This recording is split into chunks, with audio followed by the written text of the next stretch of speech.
गुरुजी आपके पास जो लड्डू गोपाल जी हैं वो जो वहाँ बैठते हैं वैसे वैसे ना मेरी बहन के पास भी है लड्डू गोपाल। अच्छा ब्लू कलर के।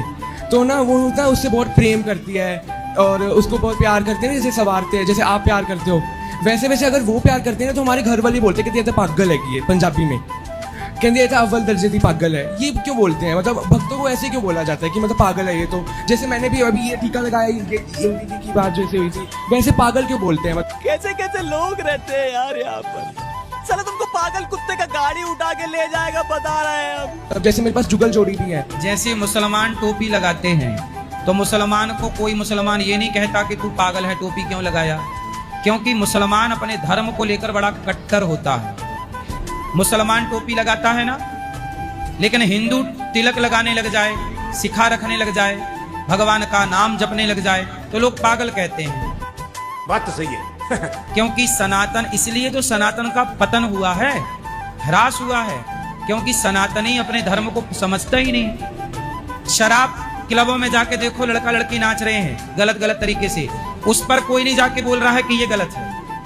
और तिलक लगाओ, नाम जपो, अच्छा करो तो लोग कहते हैं तुम क्या पंडित बन रहे हो, तुम क्या भक्त बन रहे हो, बड़े पाखंडी बन रहे हो। मतलब तिलक लगाने को, नाम जप करने को लोग पाखंड कह रहे हैं, और जो दिन रात लड़के लड़कियां क्लबों में जाके मुन्नी बदनाम हुई पे डांस कर रहे हैं,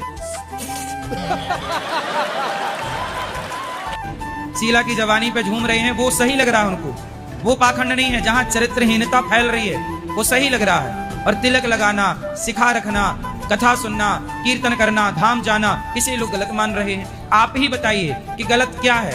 क्लबों में जाना, दारू पीना वो गलत है कि मंदिर जाना, सत्संग करना वो गलत है? आप बताइए। वही दूसरा ऑप्शन, क्या? वही क्लबों में जाना वगैरह। शाबाश बेटा, बहुत बढ़िया। फिर पर आज का यूथ अधिकांश क्लबों में है, और जो यूथ मंदिरों की तरफ बढ़ रहा है, जो यूथ तिलक लगा रहा है, लोग कह रहे हैं तुम पागल हो गए। अरे भाई, यदि धर्म पर चलने को तुम पागल कहते हो तो हाँ हम पागल हैं, रहने दो हमें पागल। क्या बात है सर, क्या बात है सर, क्या बात, ये बात है। अरे सर क्या बात। इन्हीं दिमागों में भरे भक्ति के लच्छे हैं। अरे इन्हें तो पागल ही रहने दो, क्योंकि ये पागल ही अच्छे हैं। कि जैसे आप लोग हैं सनातन धर्म को बढ़ाते हैं तो मैं आपका सम्मान करती हूँ, जिस तरह देवकी नंदन ठाकुर जी है और अन्य लोग हैं, तो सारे लोग सनातन धर्म को बढ़ाते हैं। ठीक है, तो क्या है, मैं तो सम्मान करती हूँ, लेकिन मेरे साथ जो जुड़े हुए लोग हैं वो कहीं ना कहीं आप लोगों को बहुत गलत कहते हैं, कभी कभी अपशब्द कहते हैं जो मुझे बहुत बुरा लगता है, और मैं उनको जवाब भी नहीं दे पाती। उनका कहना है कि आप लोग हैं पैसे को लूटते हैं। कैसे कैसे लोग रहते हैं यार यहाँ पर। चलो तुमको पागल कुत्ते का गाड़ी उठा के ले जाएगा, बता रहे हैं हम। ऐसे है वैसे है, हमारे ही पैसे को। उनसे बोलना कि तुमने कितना दे दिया, उनसे बोलना कि आपने कितना दे दिया। बोले आपके घर कब आ गए अनिरुद्धाचार्य जी लूटने, कब तुम्हारे घर डाका डाल दिया, कब तुम्हारे घर चोरी कर ली। बोले जो लोग श्रद्धा से देते हैं उस दिए हुए दान को वृद्ध माओं की सेवा में, 315 माओं की सेवा में, 150 बच्चे यहाँ निःशुल्क पढ़ रहे हैं, और 30,000 लोग पर डे भोजन कर रहे हैं। ये बड़ी अच्छी बात कही आप। 400 गैया की सेवा। अभी 5 से 7,000 बच्चों के लिए हम एक विद्यालय बना रहे हैं जहां निःशुल्क बच्चों को पढ़ाएंगे, और केवल शिक्षा नहीं, संस्कार देंगे। तो ये सब काम यदि करना है तो पैसा तो लगेगा, और पैसा हम किसी से चुरा नहीं रहे हैं, किसी के जेब में हाथ नहीं डाल रहे हैं। भाई जिसे इच्छा है वो दे रहा है, नहीं इच्छा है नहीं दे रहा है। उनसे बोलना कि तुम्हें गाली, देखो कुछ लोग हमें पैसा देते हैं कि वृद्ध माओं को हमारी तरफ से भोजन करा दीजिए, और कुछ लोगों के पास, बेचारे के पास पैसा नहीं है तो वो हमें गाली ही देते हैं। अच्छे हैं, कम से कम कुछ ना कुछ दे ही रहे हैं। क्या बात है सर, क्या बात है सर, क्या बात, ये बात है।